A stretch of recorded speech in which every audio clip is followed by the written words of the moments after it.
Hey everyone, today I have a solo cast for you where we are going to talk about referral reliance. It's a problem that I see a lot of agencies struggling with. And so I wanted to dive into some of the pros and cons of referrals and give you a system for helping to actually run your business where you're not reliant on referrals, where you're not sure they're actually going to come in. No one was asking for another community, but I've made one anyway. So what's different? The dynamic agency community is designed around access rather than content. Access to peers who've done it before. Access to experts who've designed solutions. Access to resources that have been battle tested. And right now, the price for founding members is only $97 a year. Join today so your agency has immediate access to everything you need to grow. You can join at dynamicagency.community. And now let's talk referral reliance. It's easier than ever to start an agency, but it's only getting harder to stand out and keep it alive. Join me as we explore the strategies agencies are using today to secure a better tomorrow. This is Agency Forward.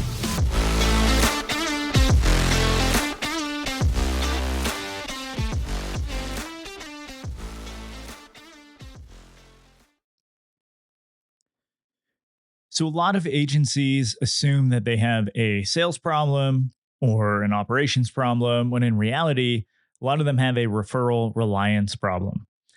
Referral reliance is what is actually destroying a lot of agencies. I have worked with some at sub 1 million. I've worked with some at over 2 million.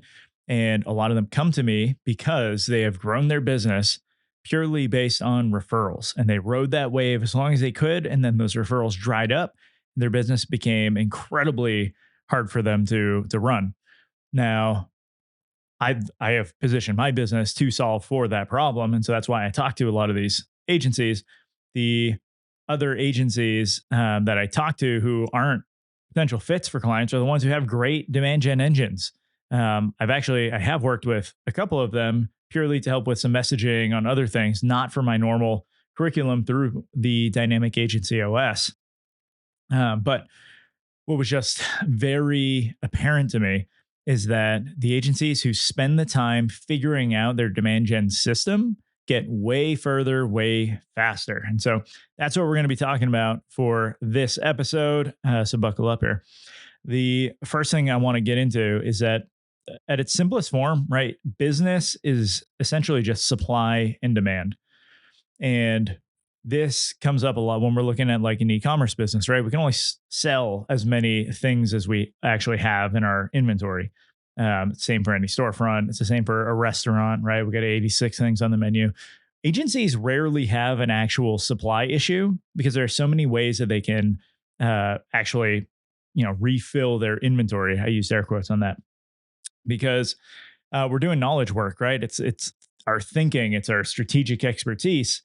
And so like an agency can just hire more people. We can always like bring in more people. So we might have limited capacity right now, but it's not hard for us to add that more people tomorrow and fill this. Obviously there are hiring challenges, things like that, but we're not blocked necessarily in that way.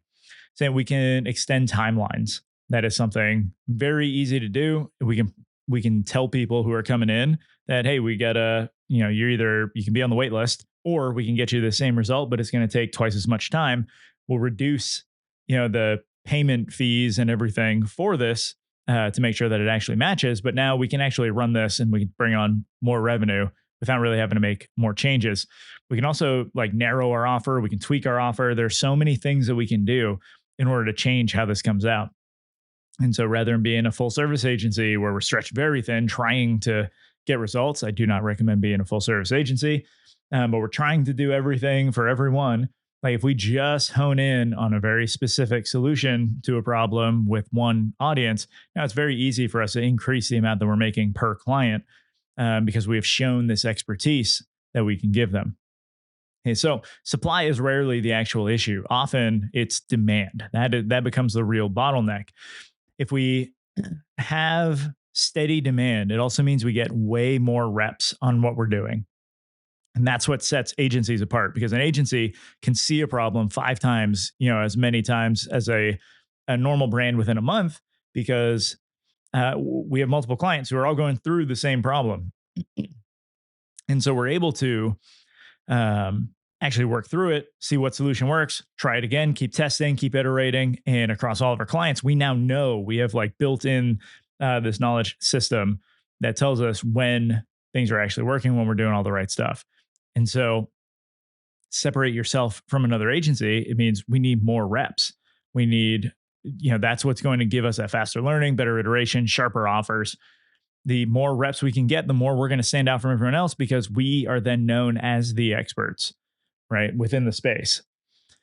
And that is ultimately why you're being hired as an agency. I guess, unless you are a full service agency, which then you're being hired for convenience, but that's a separate episode in itself. Okay, we want all of those reps because that's what's going to start building that compound growth, right? When we can spot the patterns faster than anyone else, that's when they want to come to us. And so we need demand for multiple reasons. And it's really to create this flywheel so that we can, keep our business going. Now, to define, I guess, referral reliance, right? This is when you're depending on someone else to send you business. There is a WordStream study from a few years ago where they polled 1,000 plus agencies, and across those, of the ways that they brought in leads, 60+% were from referrals. So what that essentially tells me is that more than half of these people's businesses were being driven by something they have zero control over, right? You can say you have control over your referrals, but that's not actually true because you still have to rely on someone else to connect some dots in their head to be able to refer you. And more importantly, they need to know someone who needs to be referred. And so there's so many variables that we're adding in here that it becomes very, very challenging. And one of the things that I've actually seen come up quite a few times with agency referrals is that you might not offer something now, but a past client refers you business for something that they remember you doing. Or they just say, yeah, these people can help you with that problem. And then the business comes to you and it's for something you have no control over. Like you don't know how to solve this problem. A lot of agencies will take on that work, add that to their service menu. But that's just, digging you into a deeper hole and is ultimately pretty unethical, if you ask me. But yeah, so when you do rely on referrals, right, you have zero predictability within your business. Like you never know when someone's going to give you a referral. And again, this isn't to say you shouldn't accept referrals. Referrals are great in the sense of like it's free business, right? There's no cost for acquisition. They're just coming in. Having a deliberate and intentional referral system is a must. You should still be trying to get referrals, but relying on referrals for a majority of your business is where the actual problem is. With this, you also have like this narrow kind of network ceiling, right? Your referrals will tap out at a certain scale because unfortunately, it's not for every one client you get 3 referrals, and so you can just keep expanding that exponentially, right? That's not how it works because you'll get a bunch of clients who don't have referrals. You'll get some clients who don't think about you after the engagement at all. And so you can do things in order to help that, but you can't rely on that.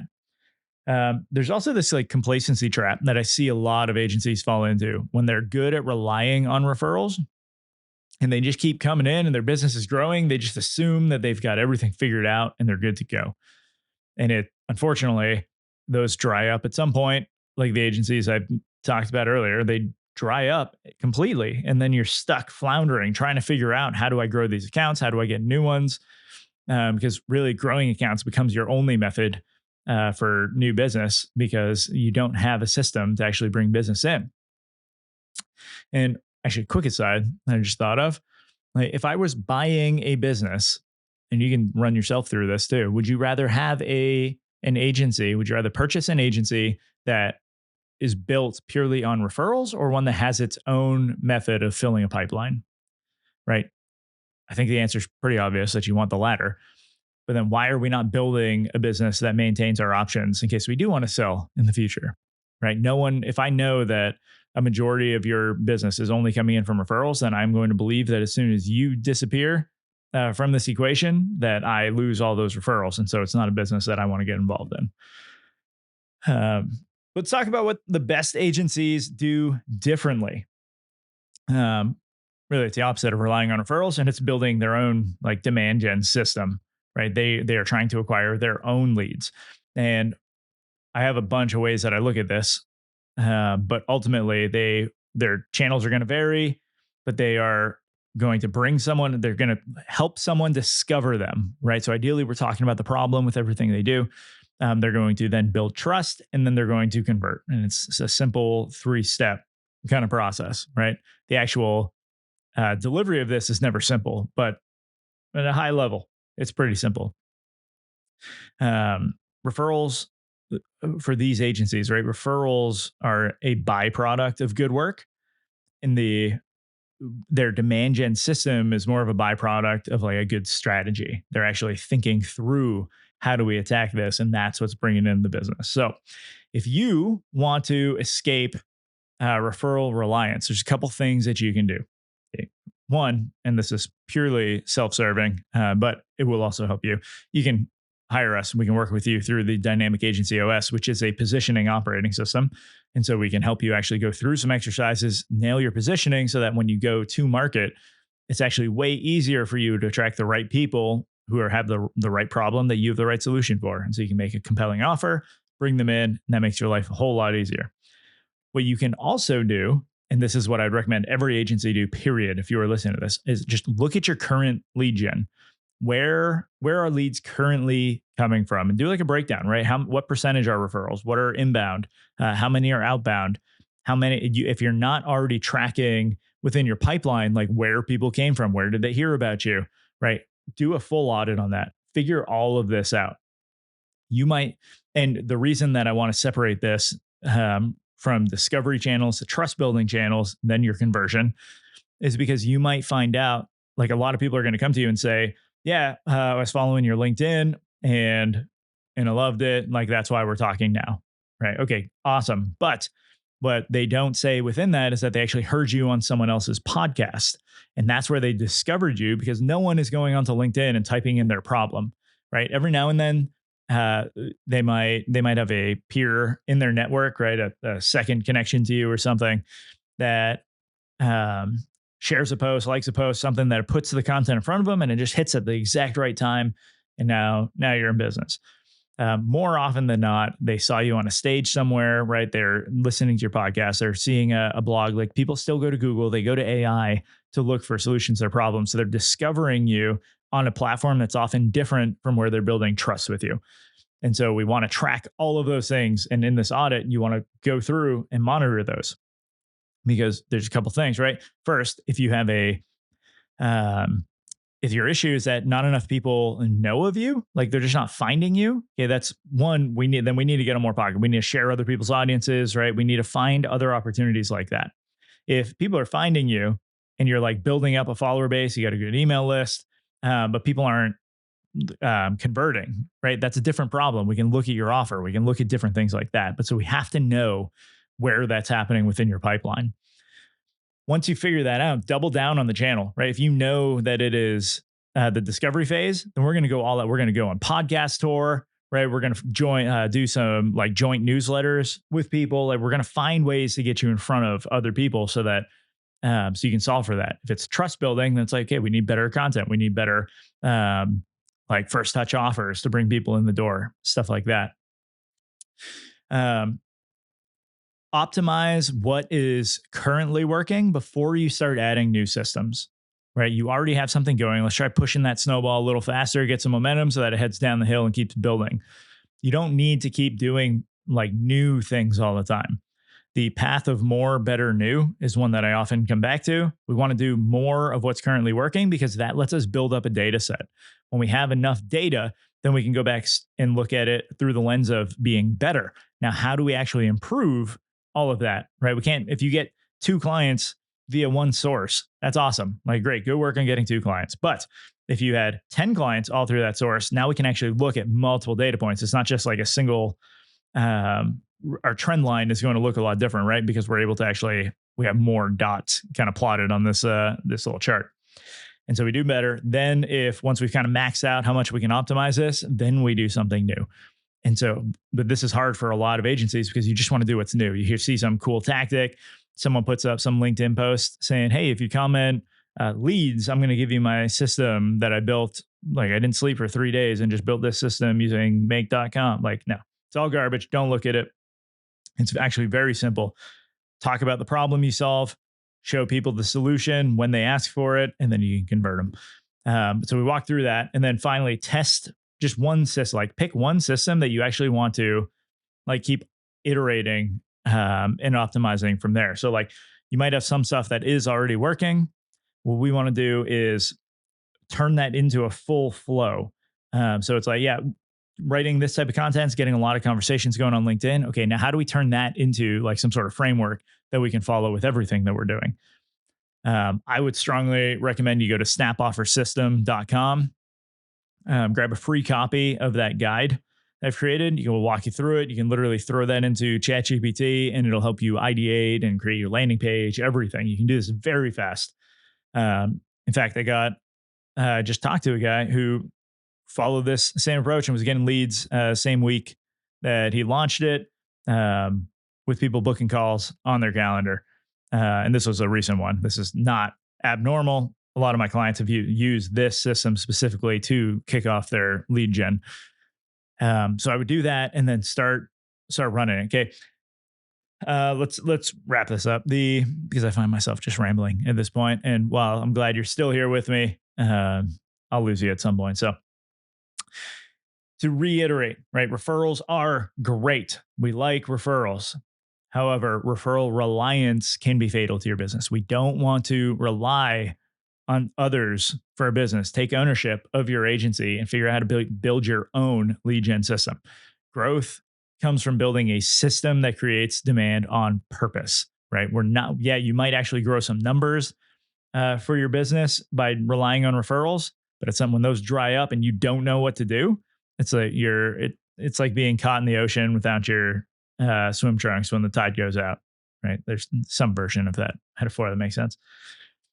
So practice, like going through your frameworks, seeing what works, what gets people excited to actually move into the next stage of your pipeline. So from discovery to trust building to conversion, invite them to, subscribe, share, like do whatever that element is. If they're in the discovery phase, maybe it's just sharing more that piece of content with more people. If it's a trust building phase, hey, it's like actually book a call so we can talk about this. And then conversion, right? You're going one-on-one at that point. But referral reliance, not great. We got the solution for you. Hopefully this podcast helped. And we hope to do some more solo content like this coming up. So let us know if what you want to hear about.